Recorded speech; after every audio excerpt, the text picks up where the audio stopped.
Bonjour à tous. Aujourd'hui, une vidéo très utile, technique. Comment présenter le commentaire composé parfait. On veut voir une copie bien présentée parce que ça va vraiment donner une bonne information à l'examinateur. Alors, l'introduction, en un seul bloc, s'il vous plaît, ne sautez pas de ligne dans l'introduction. Oui, elle est en plusieurs parties. On a déjà fait des vidéos là-dessus. Vous pouvez aller à la ligne quand justement vous avez fait l'amorce, ensuite la présentation de l'auteur et du texte, et puis l'annonce du plan. Mais en allant à la ligne, vous faites éventuellement un alinéa, mais c'est tout. D'accord? Ensuite, entre l'intro et le développement, là, il peut y avoir 2 lignes de sauté. Et puis, vous commencez votre première partie avec un alinéa, parce que c'est l'introduction partielle. Je vais l'écrire à côté. Mais on ne saute pas de ligne.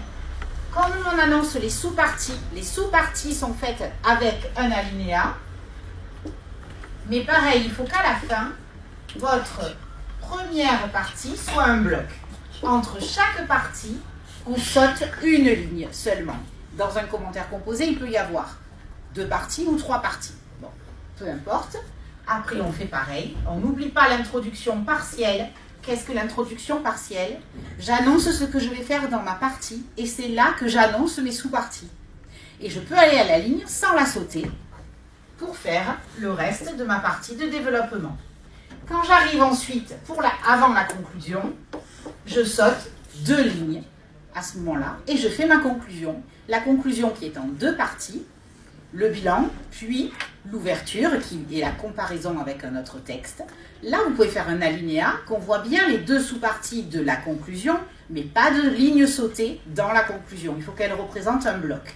Si bien que lorsqu'on va regarder votre copie, et surtout le jour du bac, on veut voir 4 ou 5 blocs, selon que vous ayez dans le développement 2 ou 3 parties.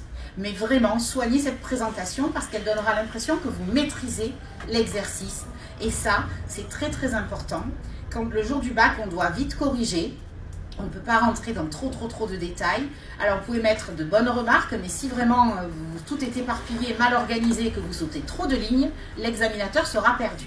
Donc, suivez bien mes conseils pour avoir la meilleure note possible et donner le meilleur de vous ce jour-là. À bientôt!